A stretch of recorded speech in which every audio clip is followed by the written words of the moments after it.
y a une véritable puissance dans le pardon pour ta vie. Quelle est la dimension de ta compréhension face au pardon?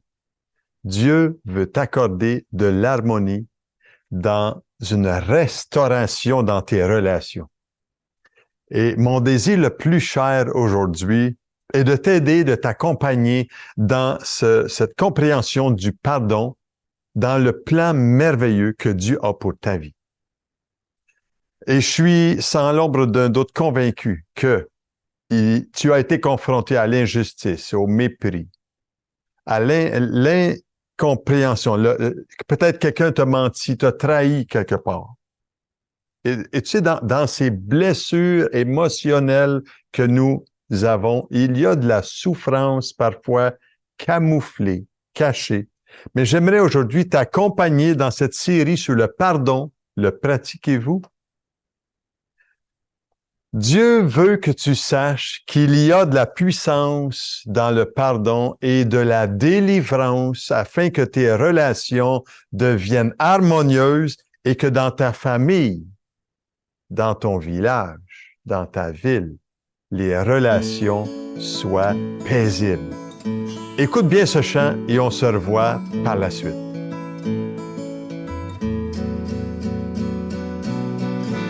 Dieu Tout-Puissant, quand mon cœur considère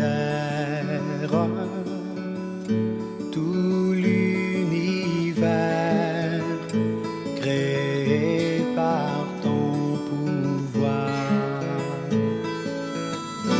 le ciel d'azur, les éclairs, le tonnerre, le clair matin ou les ombres du soir, de tout mon être, alors s'élève un chant. Dieu Tout-Puissant, que tu es grand, de tout mon être, alors s'élève un chant. Dieu Tout-Puissant,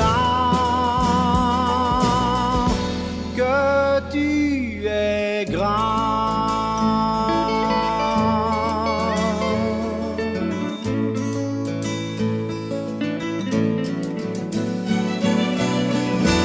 Mais quand je songe au sublime mystère qu'un Dieu si grand a pu penser à moi,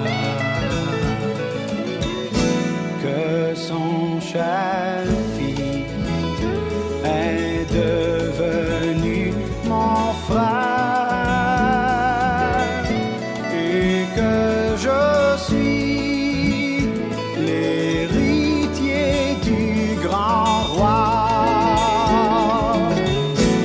Alors mon cœur redit la nuit, le jour,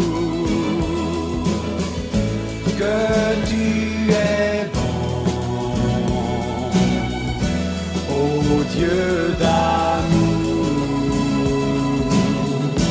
Alors mon cœur redit la nuit, le jour,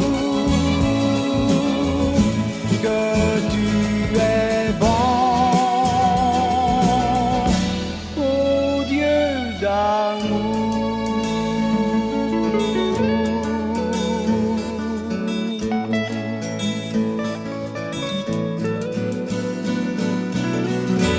Quand mon Sauveur, éclatant de lumière, se lèvera de son trône éternel,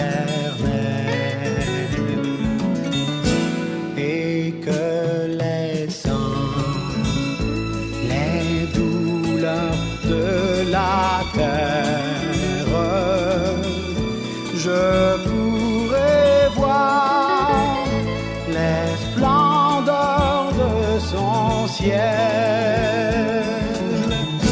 Je redirai dans son divin séjour. Rien n'est plus grand que ton amour. Je redirai dans son divin séjour. Rien n'est plus grand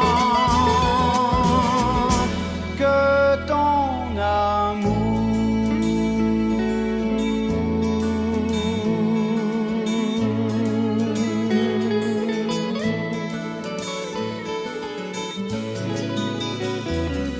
Bonjour et bienvenue à votre émission du matin, l'Évangile, notre espoir.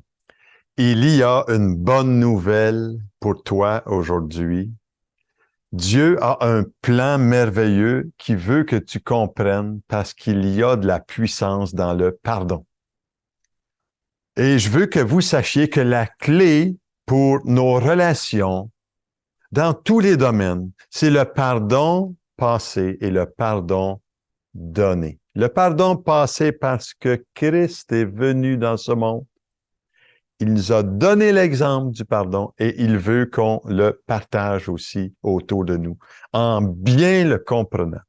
Et vous savez, le plus grand geste de pardon qui a été fait à vous et moi a été fait à la croix quand Jésus est venu dans ce monde et ses détracteurs, ses accusateurs l'ont cloué à une croix. Et ils ont une parole que Jésus a dit si clairement, « Père, pardonne-leur parce qu'ils ne savent ce qu'ils font. » Et je ne sais pas si vous êtes comme moi, mais dans mes relations, j'aimerais que ce soit des relations qui soient harmonieuses, qui soient des relations bâties avec de la paix, de la sérénité avec mes enfants, ma famille proche, ma famille éloignée, mes amis, nos voisins, les camarades de travail, etc. Et le pardon est la base de notre foi en Christ. C'est la clé de libération. Pourquoi? Parce que Jésus est mort pour nos péchés, pour que nous puissions avoir un libre accès auprès du Père par le pardon qu'il nous offre, qu'il t'offre encore aujourd'hui. Et Jésus a dit une parole si importante dans la prière solennelle du Notre Père et qui dit « Si vous pardonnez aux hommes leur offense, votre Père céleste vous pardonnera aussi vos offenses. Mais si vous ne pardonnez pas aux hommes, votre Père céleste ne vous pardonnera pas non plus. » Et c'est sur ce texte de l'Évangile que je veux pousser ce matin pour comprendre le pardon. Ce n'est pas une option dans nos relations. Il est essentiel de cultiver des relations équilibrées et harmonieuses. Et Jésus nous a donné la meilleure explication concernant le pardon. La traduction anglaise de l'Évangile de Matthieu, chapitre 6, verset 12, nous dit « Et libère-nous de nos dettes, comme nous avons rendu libres ceux qui sont en dette envers nous. » Wow! Rappelons ceci dans cette série de partages que je fais avec vous sur le pardon. Dans l'Évangile de Matthieu, chapitre 18, verset 34. Et son maître héritier le livra au bourreau jusqu'à ce qu'il ait payé tout ce qu'il devait. C'est ainsi que votre Père céleste vous traitera si chacun de vous ne pardonne pas à son frère ou à sa sœur de tout son cœur, à un ami, à un compagnon, un compagne des gens que nous côtoyons. Et vous savez, la grâce de Dieu nous est accordée. Et l'amour de Dieu a été répandu dans notre cœur par le Saint-Esprit quand nous avons cette relation avec Christ. Dieu est venu avant tout nous accorder cette relation avec lui à travers ce que Christ a subi sur la croix pour briser le lien du péché qui règne dans notre vie, qui nous éloigne de lui. Et avant ça, moi, je faisais des œuvres pour essayer de gagner la faveur de Dieu. Et pourtant, Jésus est venu faire l'œuvre nécessaire pour que je puisse avoir accès au Père, en accordant son salut, son pardon. Il nous libère le cœur. Et c'est à ce moment-là que mes œuvres ont toute une autre allure.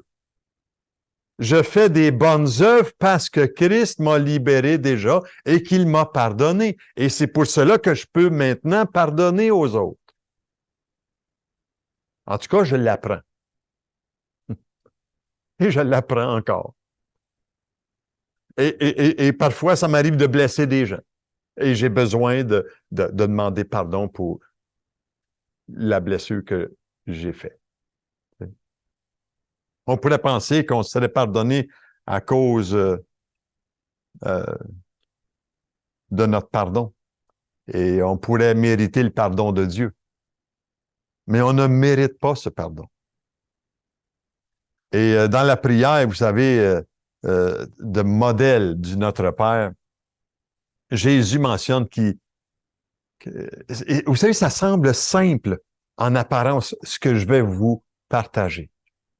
Mais il y a un petit secret très, très profond dans lequel tu as besoin de porter attention sur les paroles que Jésus a dites. C'est cette parole-ci. Et je vais m'arrêter là-dessus aujourd'hui. Pardonne-nous nos offenses, mais c'est ce mot que je veux pousser ce matin. Comme nous aussi nous pardonnons à ceux qui nous ont offensés.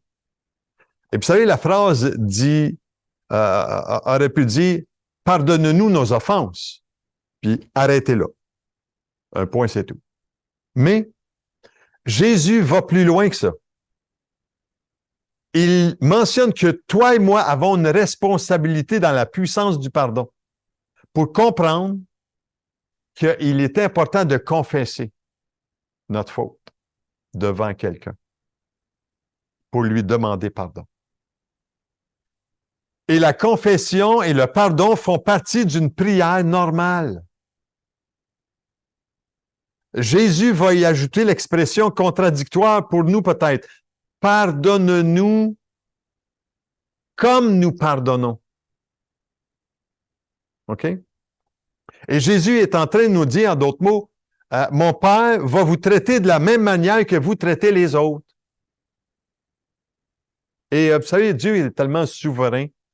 Lui qui voit toutes choses, il voit toutes choses dans ta vie. Il voit les blessures, les déchirures, les difficultés, l'amertume que tu as pu avoir, les incompréhensions, les divisions, les divorces, les mépris, le rejet que tu as pu subir.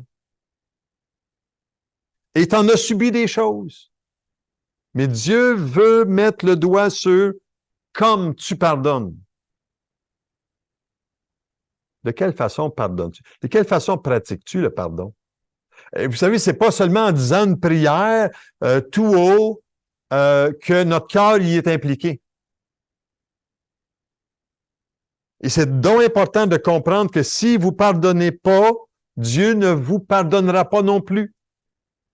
Lisez l'Évangile. Et en regardant ce texte-là, il y a rien d'obscur. Le Seigneur, il veut dire exactement ce qu'il dit. Si vous pardonnez pas, votre Père ne vous pardonnera pas non plus. En d'autres mots, vous signez votre propre sentence de mort spirituelle si vous ne pardonnez pas. Augustin, le théologien du 3e siècle, a qualifié ce texte-là de terrible requête. Oh, oh. Il faisait remarquer que si vous formulez cette prière-là tout en étant méchant et en détestant dans votre cœur une telle personne, Dieu ne vous pardonnera pas cette situation-là dans votre relation. Et c'est vous qui allez retenir la bénédiction de Dieu. Et si vous dites, pardonne-nous nos offenses comme nous pardonnons à ceux qui nous ont offensés, tout en refusant de pardonner à ceux qui vous ont fait du tort, qui vous ont fait du mal, cette prière-là, qui devait être une bénédiction, devient une malédiction qu'on s'inflige soi-même. Nicky Gumbel disait bien, je l'ai dit dans les autres messages, manquer de pardon est comme boire un poison en espérant que c'est l'autre qui mourra. Mais c'est toi qui bois le poison. Et dans ce cas, vous êtes en train de dire à Dieu, oh Dieu, puisque je n'ai pas pardonné à mon ami, à mon frère, à ma sœur, s'il te plaît, ne me pardonne pas non plus. Et c'est pour ça qu'un jour, le grand prédicateur du 2e siècle passé avait dit, si vous prononcez cette prière du Seigneur tout en ayant un cœur qui ne pardonne pas, vous avez éventuellement signé votre propre sentence de mort spirituelle. Wow! Et quelqu'un a dit ceci, demander à Dieu ce que nous-mêmes nous refusons aux autres, c'est l'insulter. Est-ce que c'était arrivé d'insulter Dieu parce que tu as manqué de pardon? Mais vous savez, le mot-clé, c'est par excellence. Le mot-clé par excellence, c'est comme. Mais avant d'aller encore plus loin, j'aimerais que tu puisses écouter cette annonce sur Opération Enfant Noël et un petit vidéo et je vous reviens par la suite. Durant le compte à rebours, les acclamations retentissent de toutes parts. Ils sautent de joie avec un immense sourire. Ils viennent de recevoir leur boîte. Ils les ouvrent et c'est tellement amusant. Ce pourrait bien être le tout premier cadeau qui leur a été donné. Les cadeaux d'Opération Enfant de Noël touchent profondément les enfants. Pendant la distribution, nous disons aux enfants qu'il y a un Dieu qui nous a créés et qui nous aime. Jésus t'aime! C'est incroyable de voir l'impact qu'un simple cadeau peut avoir sur les enfants partout dans le monde. Ce qui m'émerveille, c'est qu'un miracle survient dans chaque boîte. Jésus a dit « Laissez-les venir à moi » et nous sommes en train de mener les enfants vers Jésus. Plusieurs enfants dans le monde entier ont encore besoin d'entendre la bonne nouvelle de Jésus-Christ. Continuez de remplir des boîtes. Merci de votre appui continu et que Dieu vous bénisse. Vous savez, il y a des centaines de boîtes qui vont être récoltées dans la région matapédienne et on vous invite. Ce lancement a eu lieu le 8 octobre, il y a 5 semaines où on récolte des boîtes cadeaux pour que des enfants puissent avoir la joie de recevoir un cadeau à Noël en 2023. Et veuillez écrire à Laurence au 330-0123 avant le 13 novembre, qui est la date limite pour recevoir les boîtes. J'en reviens au message sur l'importance de ce que Jésus a dit, comme nous pardonnons à ceux qui nous ont blessés, offensés. Dans une traduction, ça nous dit « Pardonne-nous nos dettes comme nous pardonnons à nos débiteurs ». En d'autres mots, on demande à Dieu de nous pardonner selon le même principe que nous avons utilisé pour pardonner les autres. Et dans les mots, vous savez, qui sont employés dans cette phrase-là, le plus important, c'est comme. C'est le mot comme. C-O-M-M-E. Comme je pardonne. Comme tu pardonnes. Est-ce que tu as appris à pratiquer le comme je pardonne? Et c'est relié ensemble, vous savez, dans cette requête que Jésus mentionne ici. Il fait une comparaison entre notre façon de pardonner et la façon dont Dieu nous pardonne. Et ce texte-là, on établit, en d'autres mots, le niveau de bénédiction de Dieu dans notre vie. C'est toi qui dois l'établir. Et Dieu va employer le même niveau que tu vas pardonner, tu seras béni. Mais si tu ne pardonnes pas, tu ne pourras pas avoir la bénédiction de Dieu. La bénédiction du ciel sur tes relations. Et on choisit le modèle. On choisit la bénédiction ou,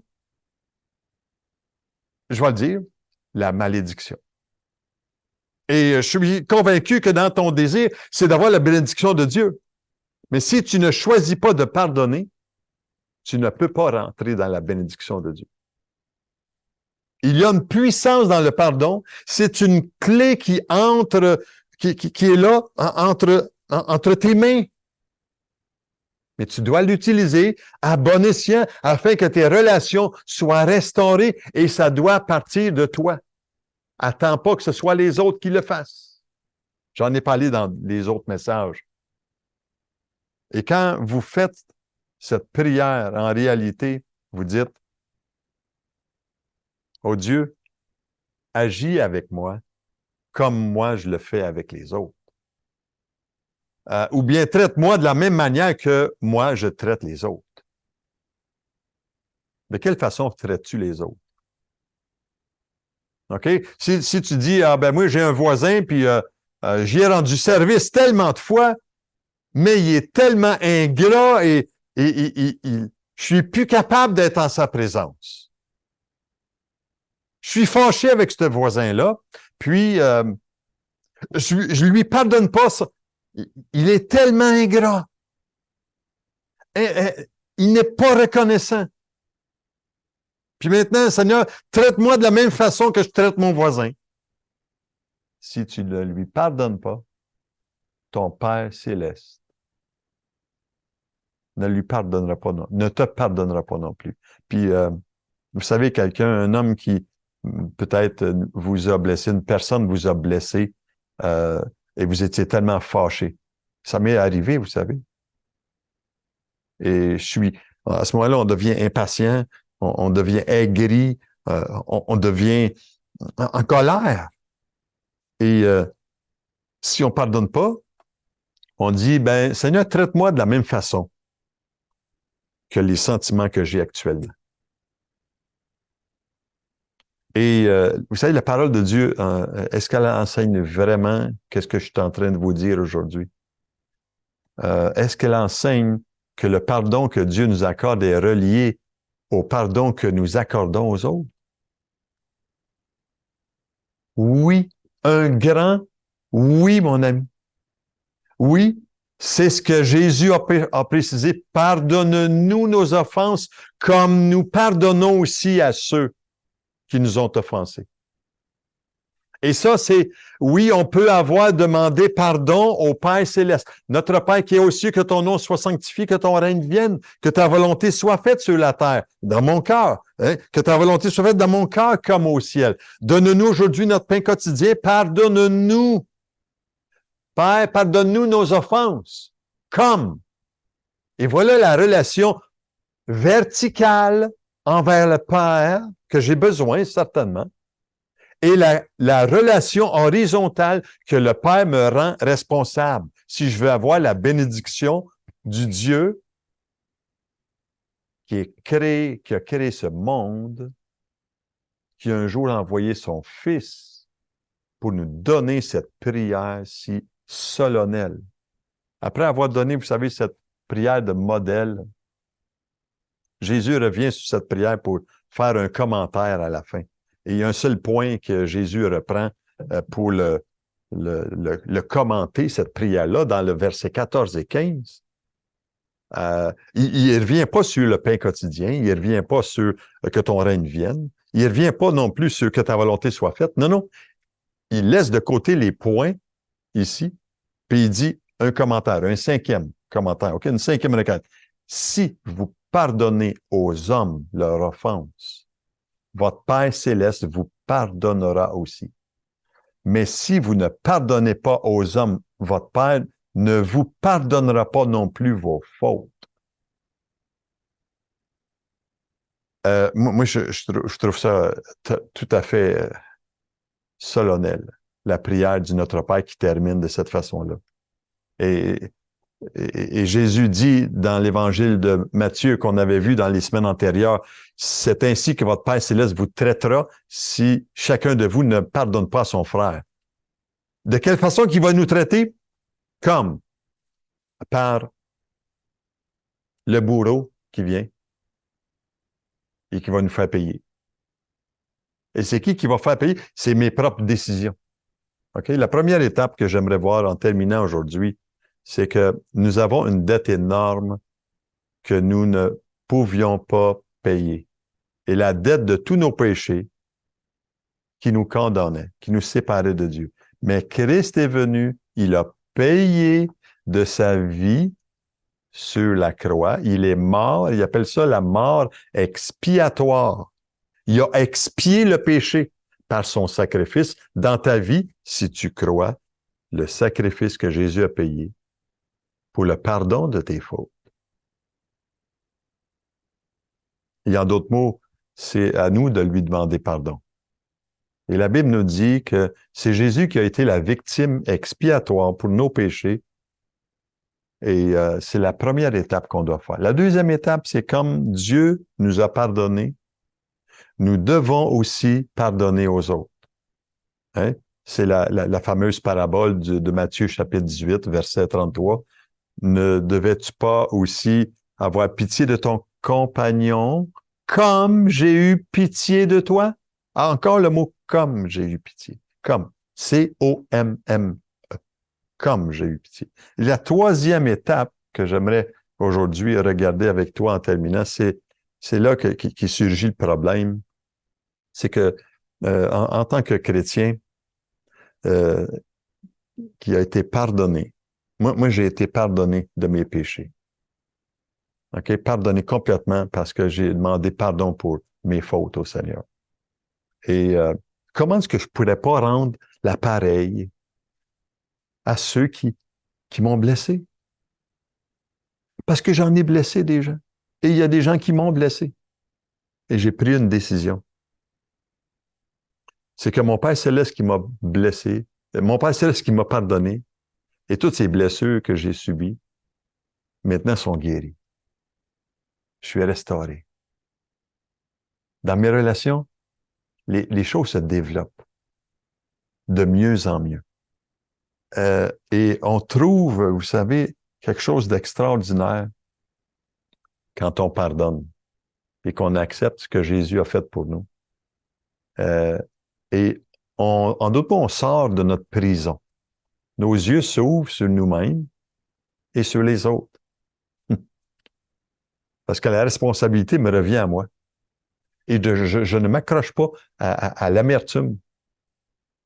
Je ne m'accroche pas à ce que les autres me font. Je m'accroche à cette communion que j'ai besoin d'avoir avec le Seigneur. Et il me donne la force, le courage, la détermination. Et si nous choisissons d'être fâchés plutôt que d'être joyeux, c'est notre problème. C'est ton problème. OK? Nous choisissons le ressentiment. Nous choisissons l'amertume.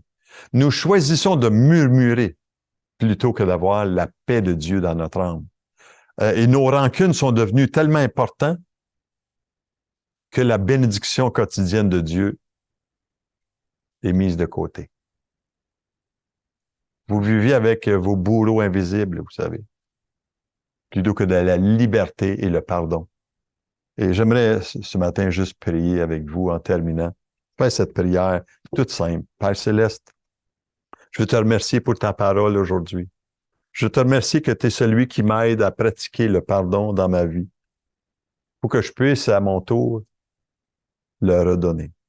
Et Seigneur, cette parole aujourd'hui que j'ai entendue est comme une épée à double tranchant, très, très fine, qui pénètre comme un bistouri, comme un chirurgien qui veut faire une tranche. Seigneur, comme je pardonne. Et Seigneur, là où il y a eu un manque de pardon dans ma vie, Dieu, je te demande de m'aider. Toi qui m'as témoigné sur la croix que pardonne-nous nos offenses. T'as pardonné à ceux qui t'ont cloué à la croix à cause de leurs péchés. Seigneur, pardonne-moi aujourd'hui. Aide-moi à pardonner à mon tour tous ceux qui m'entourent. Et je décide aujourd'hui, je décide de libérer de sa dette cette personne-là qui m'a offensé. Je nomme son nom. Nomme son nom. Nomme le nom de cette personne-là. OK? Décide. Tu décides à quiconque m'a fait du tort, je pardonne aujourd'hui. Père, merci aujourd'hui. Libère-moi aujourd'hui. Libère mon esprit aujourd'hui, que je puisse libérer les autres. Pardonne-moi comme moi, je pardonne aussi aux autres. Au nom de Jésus, je prie aujourd'hui avec toi. Avec toi. Je suis avec toi. Et je vais t'aider. Et vous savez, la semaine prochaine, on va poursuivre dans cette même direction-là, sur le pardon, afin de bien le comprendre. Et j'ai un chant ici, à la rivière, et on se revoit la semaine prochaine. Soyez richement bénis. À la rivière, humble je viens déposer tous mes péchés. Pardonne-moi, purifie-moi,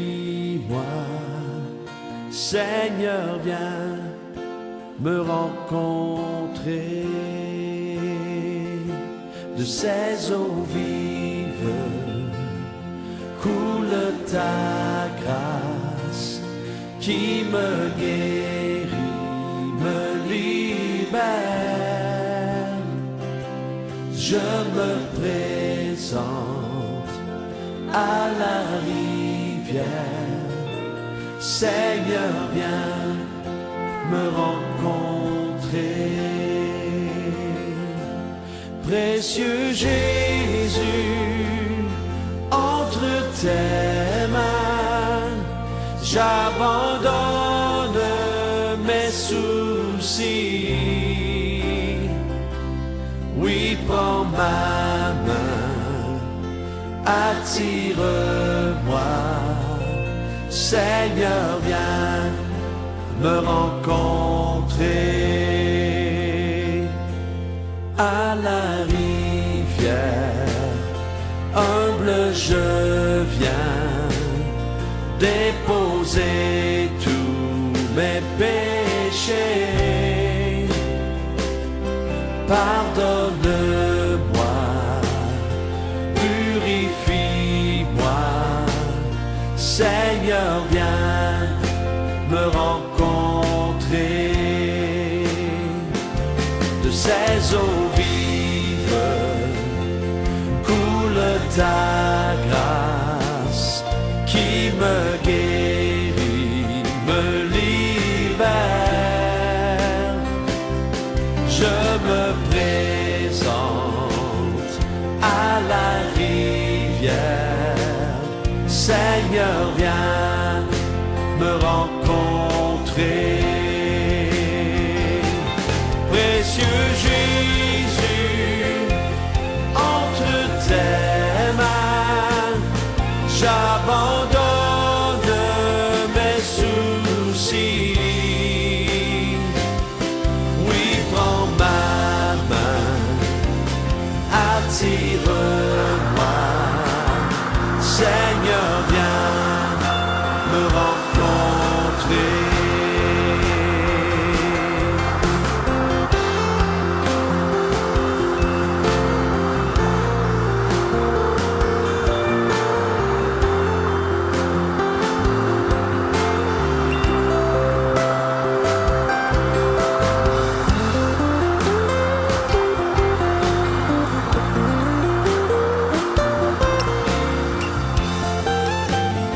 Chantons-le ensemble. Précieux Jésus.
Viens avec nous à la rivière, trouver la vie éternelle.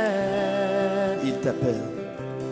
Il t'appelle et il t'attend. Jésus veut te rencontrer. Encore une fois. Viens avec nous à la rivière, trouver la vie éternelle.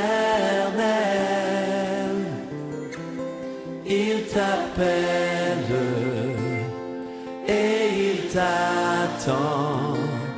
Jésus veut te rencontrer.